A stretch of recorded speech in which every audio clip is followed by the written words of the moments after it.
같이 기도하고 하나님의 말씀 나누도록 하겠습니다.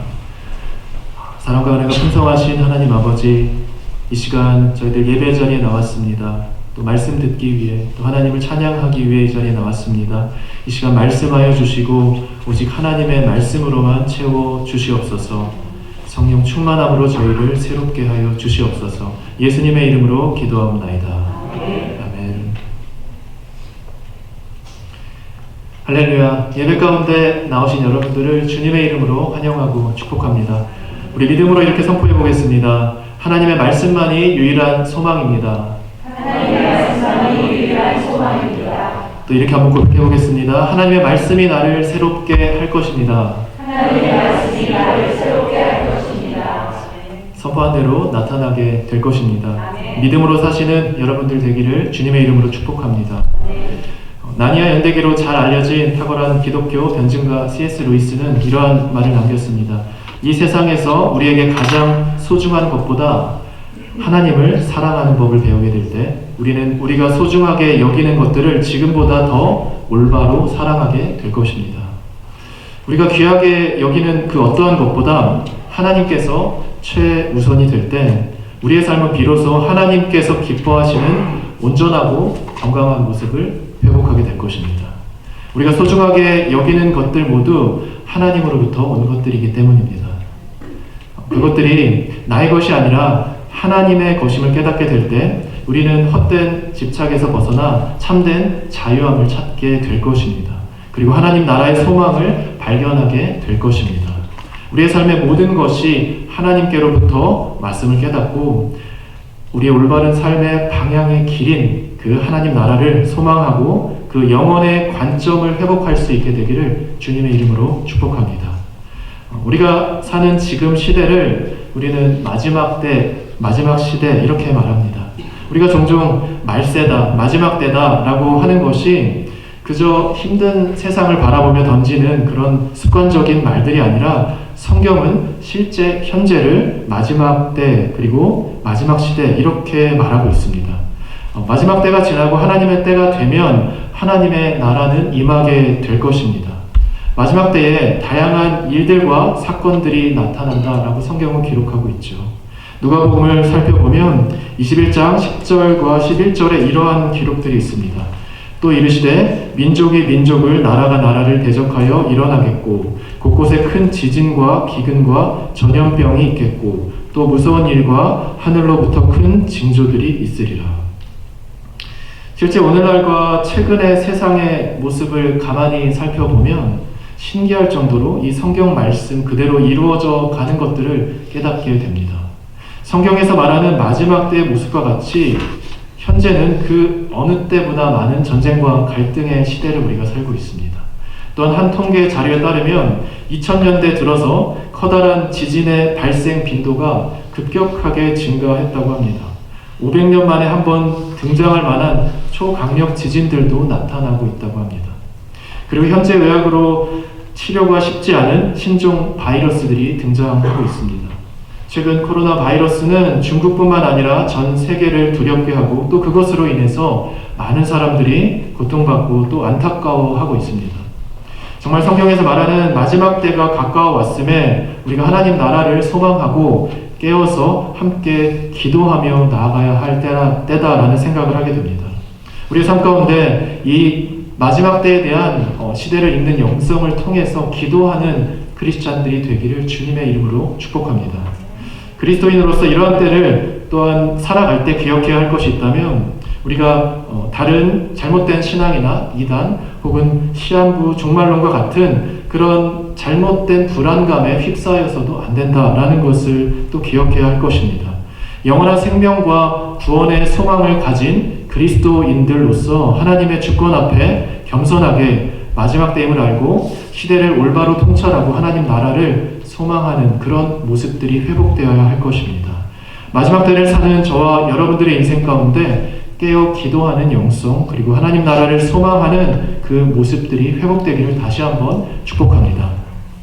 특별히 누가복음에서는 마지막 때에 관해서 자연재해 또 지진이나 기근 외에 특별히 역병 즉 전염병에 대해서 구체적으로 언급하고 있습니다. 오늘 누가복음의 역병은 또 이 전염병이라는 것은 헬라어 원어로 살펴보면 로이모스 이렇게 기록되어 있습니다. 이것은 당시 감염이 되면 치사율이 높은 아주 심각한 그런 질병을 말하는 것이었습니다. 오늘날의 신종 바이러스와 비슷한 것들이죠. 사실 이 로이모스라는 단어가 여기서만 나타나는 것이 아니라 사도행전, 성경의 사도행전을 보면 동일하게 그 단어가 나타납니다. 그곳에서는 이 같은 단어가 전혀 다른 의미로 사용됩니다. 사도행전 24장 5절에 이런 기록이 있습니다. 우리가 보니 이 사람은 전염병 같은 자라 천하에 흩어진 유대인들을 다 소유하게 하는 자요 나사렛 이단의 우두머리라. 이게 무슨 말인가? 이것은 사도 바울을 향해서 더둘로라는 사람이 한 말입니다. 하나님 나라의 복음을 전했던 사도 바울을 탄압했던 이 유대 지도자 더둘로라는 사람이 사도 바울을 전염병 같은 자 이렇게 표현하고 있습니다. 이것을 보면 당시 유대 지역의 기존의 기독교를 탄압하던 그런 사람들에게도 이 사도 바울의 복음이 아주 크게 영향을 끼친 것으로 보입니다. 그렇지 않았다면 굳이 전염병으로 여기며 그 사도 바울을 탄압할 필요가 없었기 때문이죠.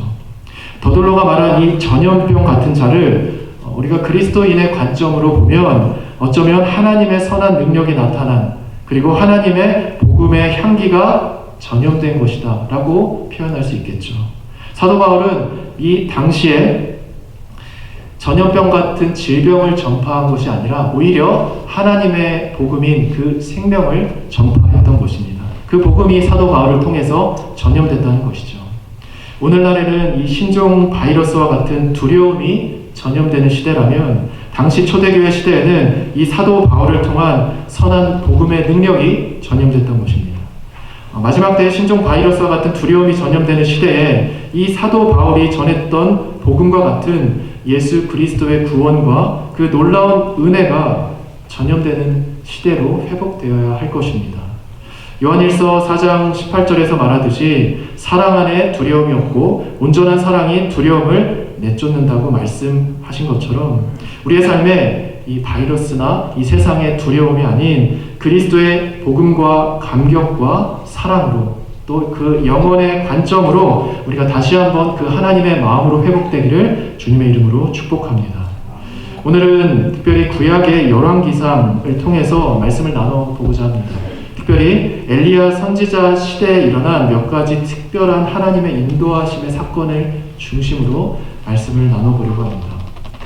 엘리야는 구약의 모세와 사무엘과 같이 그 메시아에 대해서 예언한 구약의 대표적인 선지자입니다.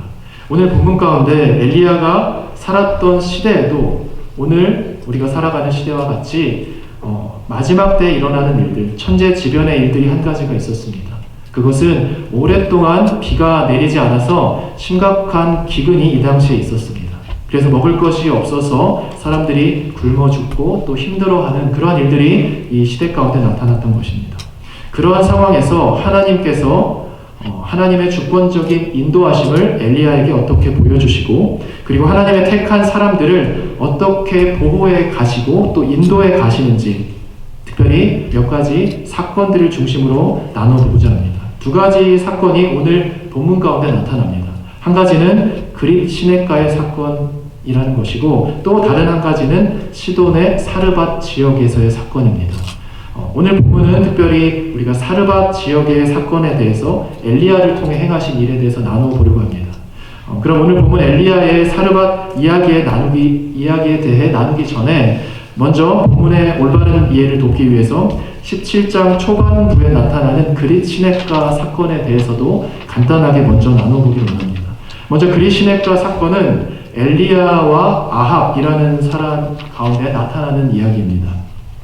당시 엘리야가 선지자로 활동하던 시대의 왕은 아합이라는 왕이었습니다. 아합은 매우 악한 왕이었습니다. 특별히 엘리야가 아합이라는 왕을 피해서 그릿 시냇가 지역으로 피신한 내용이 바로 오늘 본문 직전에 등장하는 그릿 시냇가의 내용입니다.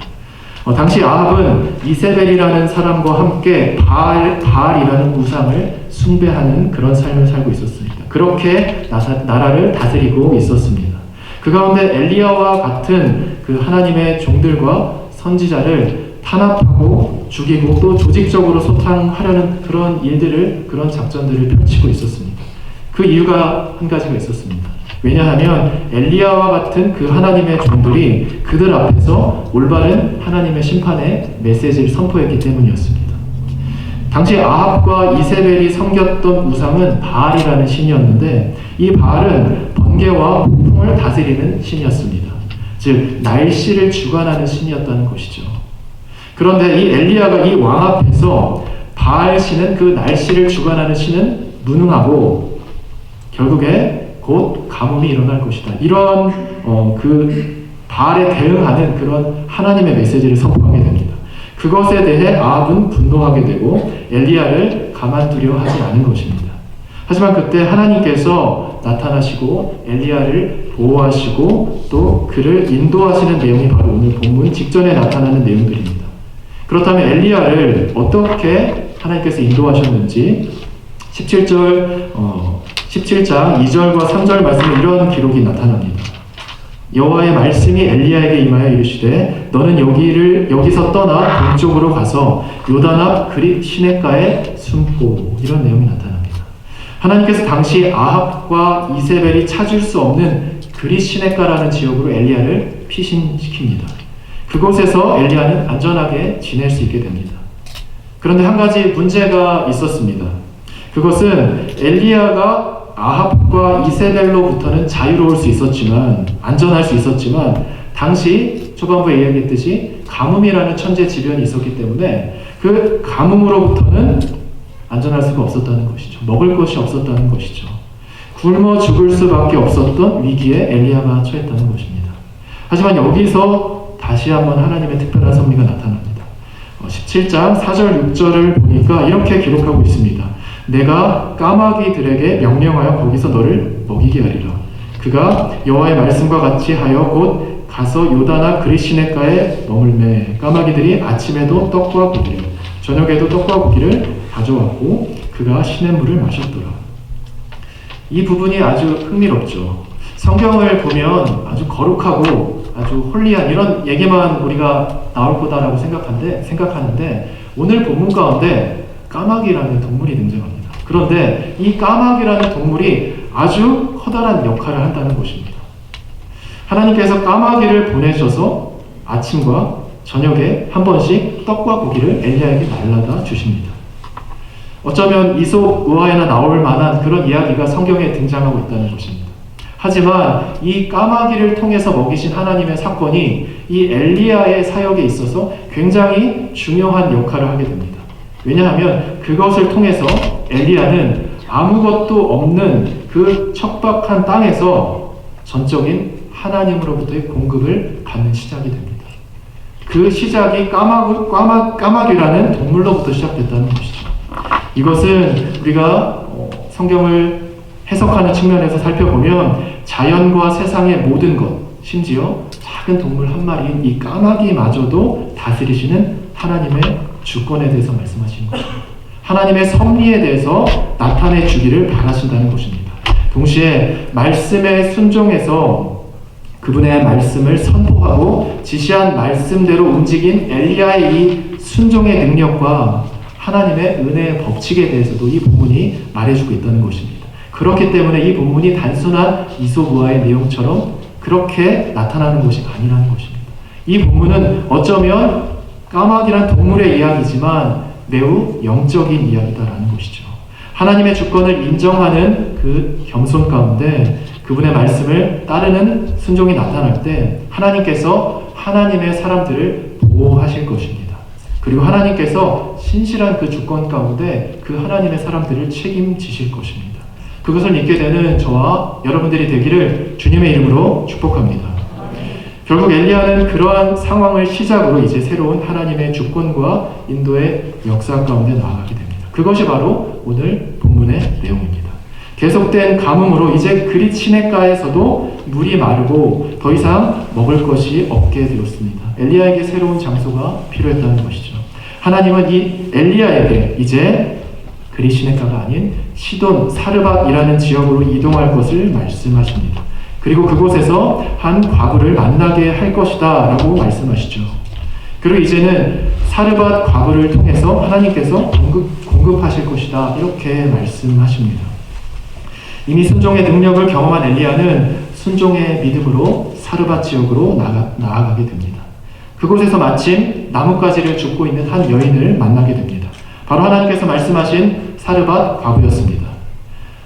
그리고 엘리야는 하나님께서 말씀하신 그대로 이제 말하고 행동하게 됩니다. 그녀에게 물을 청하고 자신에게 떡 한 조각을 가져다 줄 것을 말씀하게 됩니다. 다시 말해 자신의 먹을 것을 가져다 줄 것을 요청한 것이죠. 하지만 상황은 그리 친했과는 조금 달랐습니다. 사르밧 여인 역시 엘리야와 같이 가뭄으로 인해서 먹을 것이 없는 상황이었습니다. 특별히 그녀는 마지막 자신의 가루와 기름으로 떡 한 조각을 만들어 먹고 자신의 아들과 그저 죽을 생각을 하고 있었던 것입니다. 그때 엘리야가 다시 한번 그 사르밧 과부에게 권면하고 믿음으로 선포하게 됩니다. 두려워하지 말고 자신에게 그 마지막 가루와 기름으로 떡을 가져다 주십시오. 이렇게 말하게 됩니다. 그것은 하나님의 말씀이었습니다. 그리고 그것을 통해 사르밧 과부의 가정에 가루와 기름이 떨어지지 않고 계속 채워지게 될 것이다. 이렇게 선포하게 됩니다. 결국 사르밧 과부는 그 말에 순종했다라고 성경은 기록하고 있습니다. 그리고 그렇게 하나님의 종 엘리야에게 순종하고 섬긴 사르밧 과부의 가정에는 실제 기름이 또 가루가 떨어지지 않는 놀라운 하나님의 기적의 일들이 나타나게 됩니다.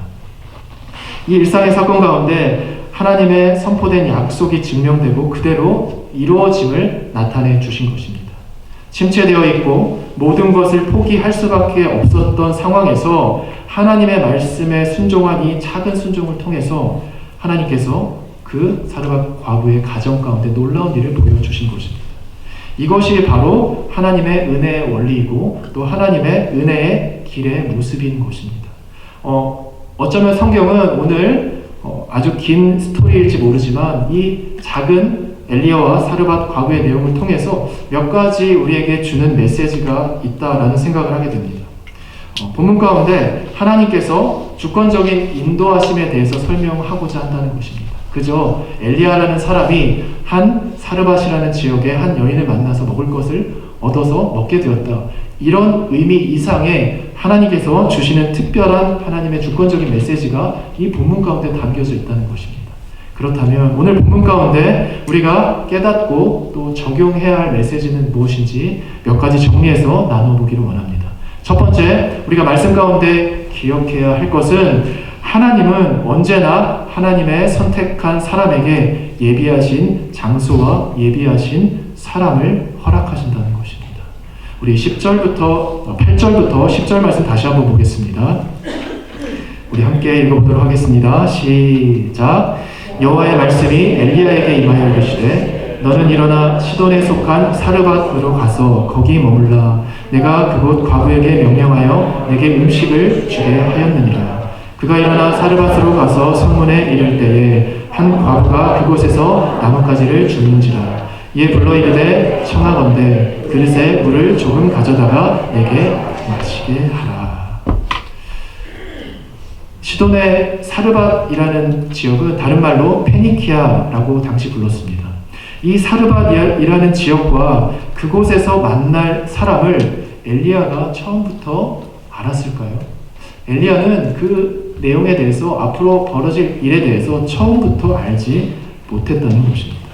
그저 하나님의 말씀 앞에 순종할 뿐이었습니다. 그리 시냇가에서 까마귀의 기적을 경험하고 이제 다시 가뭄이 찾아와서 새로운 대안이 필요했던 엘리야에게 자신의 갈 곳과 자신이 만날 사람을 스스로 결정한 것이 아니라 하나님의 말씀을 통해서 엘리야는 결정했다는 것입니다. 엘리야가 나아가야 할 장소 그리고 만날 사람을 그 하나님의 주권 가운데서 하나님은 계획하고 있으셨다는 것입니다. 엘리야는 자신이 가야 할 길에 앞서 그렇기 때문에 먼저 하나님의 음성을 들었다는 것입니다. 다시 말해 자신이 가야 할 곳과 자신이 만나야 할 사람을 스스로 선택하고 결정하기에 앞서서 먼저 하나님께서 어떻게 말씀하시는지 귀를 기울였다는 것입니다. 인생의 때와 시기를 정확하게 아시는 하나님께서 하나님의 사람 엘리야에게 적절한 장소와 또 적절한 만나야 할 사람을 만나도록 인도해 주셨다는 것입니다. 중요한 것은 엘리야가 그 하나님의 음성을 들었는가 또 듣지 않았는가에 달려 있었다는 것이죠. 엘리야는 그 하나님의 옳은 방법을 선택했습니다. 그래서 결국 하나님의 인도하심을 경험하게 됐다라는 것입니다. 엘리야의 모습과 같이 하나님의 선택하신 사람의 인생은 자신의 계획 이전에 기도와 말씀 가운데 하나님의 음성을 먼저 듣게 됩니다. 그리고 그 음성에 따라 그 음성 그대로 움직이고 순종하게 됩니다. 그때 하나님께서 예비하신 장소와 또 만나야 할 사람을 만나게 하신다는 것입니다. 이것이 그리스도인의 삶의 신비이자 그리스도인의 삶의 능력인 것입니다. 우리의 현재만을 바라보는 우리의 관점에서 하나님께서 주시는 그 하나님의 관점인 과거, 현재, 미래 전체를 보시는 그 영혼의 관점이 그 순종을 통해 나타날 수 있게 된다는 것입니다. 우리가 있어야 할 장소와 터전, 또 우리가 만나야 할 만남들, 또 우리 앞에 펼쳐져야 할 상황들을 그 누구보다 하나님께서 잘 알고 계시기 때문입니다. 그리고 그분께서 신실하게 인도해 주실 수 있기 때문입니다. 저와 여러분들의 삶에 이 우리의 기준으로 하나님을 제한하는 것이 아니라 하나님의 음성을 들음을 통해서 하나님과 동행하는 더 크고 놀라운, 더 풍성한 그 하나님의 이끄심과 인도하심의 기쁨을 경험하는 인생이 되기를 주님의 이름으로 축복합니다. 오늘 말씀 가운데 우리가 두 번째 깨닫게 되는 메시지와 적용점은 하나님의 말씀은 우리의 삶에 실제 직면한 한계 가운데 그 두려움을 뛰어넘는 용기와 믿음을 허락해 줍니다라는 것입니다. 그리고 우리가 영혼의 관점까지 나아간 가운데 해야 할 일들을 깨닫게 해주신다라는 것입니다. 우리 12절부터 14절 말씀을 다시 한번 보도록 하겠습니다. 우리 함께 읽어볼까요? 시작. 그가 이르되 당신의 하나님 여호와께서 살아 계심을 두고 맹세하노니 나는 떡이 없고 다만 통에 가루 한 움큼과 병에 기름 조금뿐이라. 내가 나무가지들을 주어다가 나와 내 아들을 위하여 음식을 만들어 먹고 그 후에 죽으리라. 엘리야가 그에게 이르되 두려워하지 말고 가서 내 말대로 하려니와 먼저 그것으로 나를 위하여 작은 떡 한 개를 만들어 내게로 가져오고 그 후에 너와 내 아들을 위하여 만들라. 이스라엘의 하나님 여호와의 말씀이 나 여호와가 비를 지면에 내리는 날까지 그 통에 가루가 떨어지지 아니하고 그 병에 기름이 없어지지 아니하리라 하셨느니라. 엘리야는 그 하나님의 은혜의 법칙에 따라서 그 하나님의 인도하심 가운데 나아가게 됩니다. 그리고 그리 시냇가에서 그 사르밧으로 흔들리지 않는 믿음으로 다시 한번 나아가게 되죠. 하지만 실제 사르밧 지역에서 만난 사람은 자신의 마지막 식량을 가졌던 그저 한 여인, 한 과부였습니다.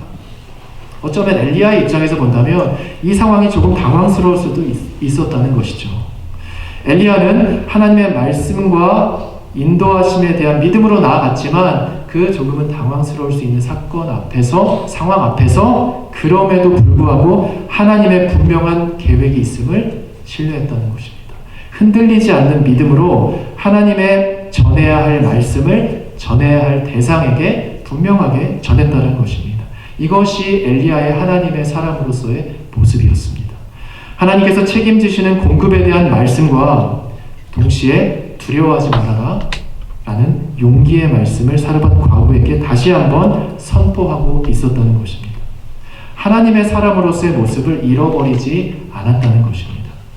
종종 우리의 삶에도 인간으로서 우리가 사람으로서 살아갈 때 한계를 직면하고 또 한계를 만날 때가 있습니다. 때로는 순종의 삶을 살다가도 두려움과 걱정이 우리의 삶에 찾아올 때도 있다는 것입니다. 그것이 내가 붙들고 놓지 못하는 인간적인 방법이나 또 나의 습관으로 인한 것일 수도 있죠.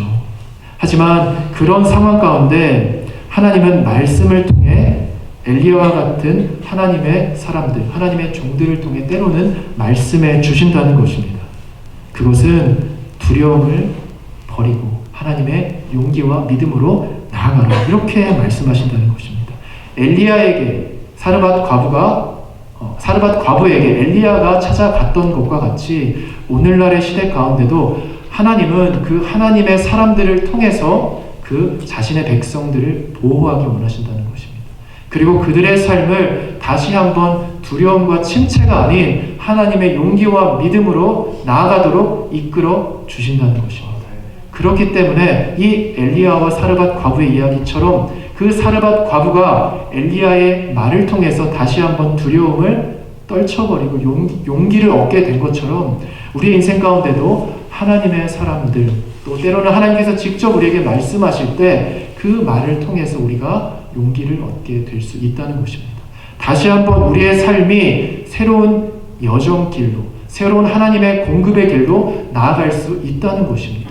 그렇기 때문에 우리의 삶에 이 엘리야를 통한 사르밧 과부의 순종과 같은 모습이 중요하다라는 것이죠. 하나님께서 그 용기를 회복시켜 주심을 통해서 우리의 삶을 다시 한번 선한 길로 이끌어 가신다는 것입니다. 그거를 믿게 되는 저와 여러분들이 되기를 주님의 이름으로 축복합니다. 하나님의 용기와 믿음은 다시 한번 이 사르밧 지역의 이 사르밧 과부의 그 가정과 인생 가운데 새롭게 나타나게 됩니다. 그리고 하나님의 놀라운 계획이 이 사르밧 과부의 가정뿐만 아니라 엘리야의 사역과 또 하나님의 새로운 인도하심 가운데 오늘 본문을 통해서 새롭게 나타나게 된다는 것입니다. 하나님께서 우리에게 주시는 그 새로운 일들이 나타날 때 우리의 삶에 여러 가지 찾아오는 걱정과 근심들, 또 나의 복잡한 생각들, 그것을 다시 한번 하나님의 말씀으로 새로운 용기로 떨쳐버릴 수 있게 되기를 주님의 이름으로 다시 한번 축복합니다. 오늘 말씀 가운데 우리가 세 번째 마지막으로 기억해야 할 메시지는 하나님의 말씀을 있는 그대로 따르는 순종은 언제나 실제 삶에서 인간의 기준을 뛰어넘는 하나님의 특별한 공급과 축복을 경험하게 된다는 것입니다. 그리고 세상의 길보다 하나님의 주권 가운데 은혜의 길이 더 축복됨을 깨닫게 하십니다. 우리 15절, 16절 말씀 마지막으로 함께 보도록 하겠습니다. 우리 함께 한 목소리로 마지막으로 읽어보도록 하겠습니다. 시작. 그가 가서 엘리야의 말대로 하였더니 그와 엘리야와 그의 식구도 여러 날 먹었으나 여호와께서 엘리야를 통하여 하신 말씀같이 통에 가루가 떨어지지 아니하고 병에 기름이 없어지지 아니하니라. 통에 가루가 떨어지지 아니하고 병에 기름이 없어지지 아니하였다. 이렇게 선포되고 있습니다. 어쩌면 일상의 이 작은 일 가운데 하나님은 우리에게 몇 가지 영적인 깨달음을 허락해 주고 계십니다. 엘리야는 상황에 매여 있기보다 하나님의 말씀에 순종하는 것을 선택했습니다. 그리고 그 말씀 그대로 가감하지 않고 선포했습니다.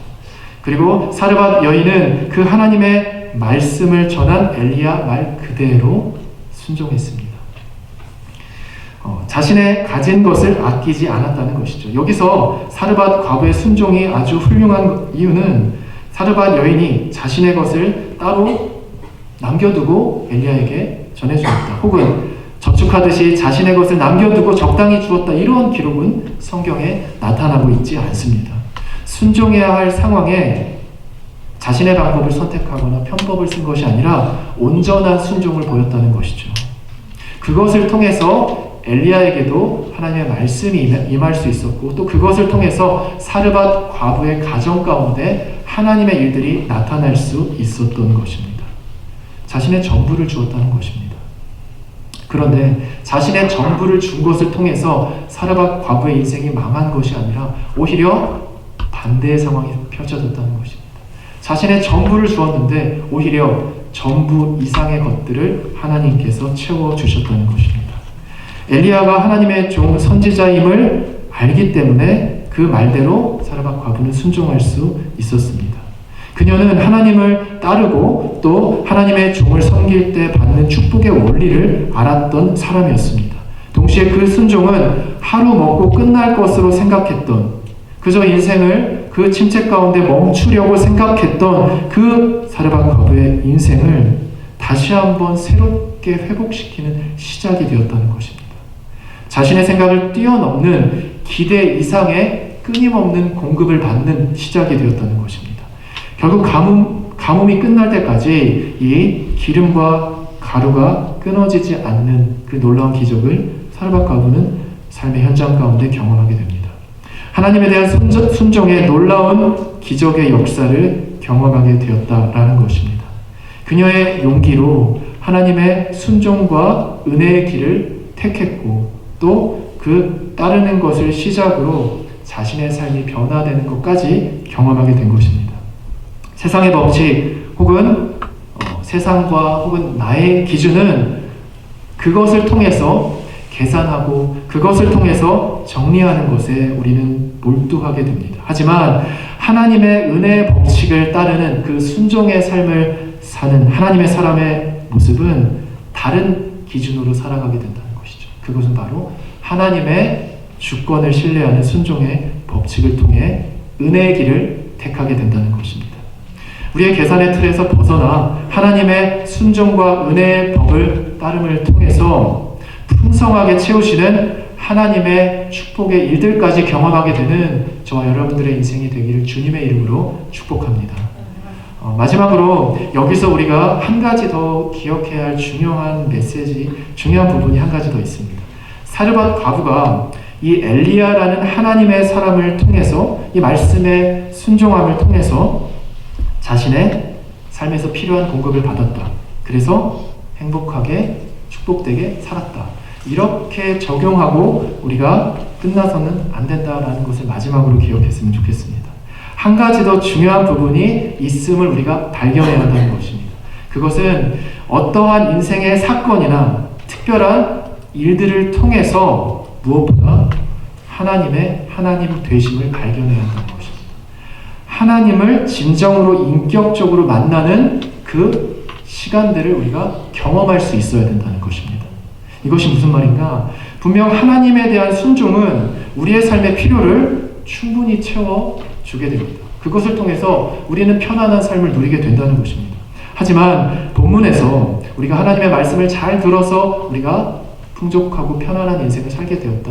이렇게 끝나는 것이 아니라 본문은 더 중요한 축복에 대해서 말씀하고 있다는 것입니다. 그것은 하나님 되심을 온전하게 깨닫게 되는 사건이 바로 오늘 사르밧 과부의 가정 가운데 일어났다는 것입니다. 단순히 자신의 필요만을 공급받고 정말 죽음을 묵상할 수밖에 없었던 인생 가운데 새로운 생명의 길로 나아갈 수 있었던 그 사르밧 과부의 그 체험받는 사건뿐만 아니라 그것을 통해서 사르밧 과부는 하나님이 어떤 분인지 실제 하나님의 존재에 대해서 피부로 깨닫게 되었다는 것입니다. 왜냐? 자신의 삶의 현장 가운데 하나님의 그 이끄심과 기적을 경험했기 때문입니다. 그렇기 때문에 사르밧 과부에게 있어서는 그 하나님의 주권과 하나님의 섭리가 무엇인지 정확하게 깨닫게 되었다는 것입니다. 하나님을 만나게 됐다는 것입니다. 우리 인생 가운데 어떤 특별한 일들이 일어나고 하나님의 일들이 나타나서 나의 삶이 풍족하게 되고 회복되고 다시 한번 나의 삶이 편안하게 되는 것 너무나도 중요한 일들이고 하나님은 그렇게 우리의 삶 가운데 찾아와 주십니다. 하지만 그 특별한 사건을 통해서 혹은 우리 인생의 고난과 어려움 혹은 형통과 축복 가운데 우리에게 중요한 것은 하나님을 만나는 것입니다. 하나님을 진정으로 경험하는 것입니다. 오늘 본문은 그렇기 때문에 어떤 한 사람이 하나님의 축복을 받아서 잘 살게 되었다. 이러한 내용이 아니라 오히려 그 사건을 통해서 다시 한번 하나님이 누구신지 하나님께서 온 우주 만물을 통치하시고 그 삶 가운데 놀라운 일들을 보이실 수 있는 창조주가 되심을 경험한 사건이다라는 것입니다. 그것을 통해서 한 사람의 인생이 변화되었고 그것을 통해서 하나님의 종이었던 엘리야의 사역 가운데도 놀라운 일들이 계속 이어지게 됩니다. 하나님은 우리의 인생 가운데 여러 가지 하나님의 일들을 보여주시는 분이십니다. 우리가 하나님의 사람이라면 하나님은 하나님의 사람을 포기하지 않으시고 언제나 그 삶 가운데 찾아가시고 공급하시고 뿐만 아니라 그 하나님을 만나는 축복에까지 이끌어 주십니다. 왜냐하면 하나님의 나라의 영원한 관점을 우리가 회복해야 하기 때문입니다. 그 하나님의 영혼의 관점을 말씀하기 위해서 이 땅에서의 삶의 특별한 사건들을 통해 우리가 그 영원한 하나님의 나라를 소망하도록 이끌어 주신다는 것입니다. 그것이 더 중요하다는 것입니다. 그것이 더 우리에게 축복된다는 것입니다. 우리가 이 땅에서 만족과 기쁨으로 살아가는 것 필요한 것들입니다. 하지만 하나님께서 바라시는 것은 우리가 축복 가운데 이 땅에서 살고 끝나는 것이 아니라 더 나은 우리가 상상할 수 없을 정도로 더 큰 하나님의 나라가 예비되어 있다라는 것을 하나님은 우리가 깨닫기를 바라신다는 것입니다. 우리 인생 가운데 그 하나님의 나라를 소망할 수 있게 되기를 주님의 이름으로 축복합니다. 하나님의 관점까지 우리의 모습과 우리의 말과 행동과 우리의 전 인격이 새롭게 될 수 있기를 주님의 이름으로 축복합니다. 이제 말씀을 맺도록 하겠습니다. 오늘 엘리야와 사르밧 과부의 이야기는 우리에게 하나님의 인도의 놀라운 능력을 깨닫게 해줍니다. 먼저 하나님의 사람에게는 언제나 하나님께서 예비하신 터전과 만남이 있다는 것들을 기억하시기 바랍니다. 하나님의 인도 가운데 두려움을 이기고 하나님을 바라봄으로 용기와 믿음의 선택을 하게 되기를 주님의 이름으로 축복합니다. 또한 하나님과 하나님의 종에 대한 순종을 통해서 풍성한 공급과 채우심을 경험하고 하나님의 은혜의 법칙대로 살아가는 저와 여러분들이 되기를 주님의 이름으로 축복합니다. 무엇보다 그러한 삶의 특별한 사건과 과정을 통해서 온 우주 만물을 다스리시고 인간의 유한한 생각보다 높으며 과거와 현재와 미래 전체를 보시는 그 하나님을 인격적으로 만나게 되기를 주님의 이름으로 축복합니다. 우리의 삶 가운데 그 하나님의 나라를 소망할 수 있게 되기를 주님의 이름으로 축복합니다.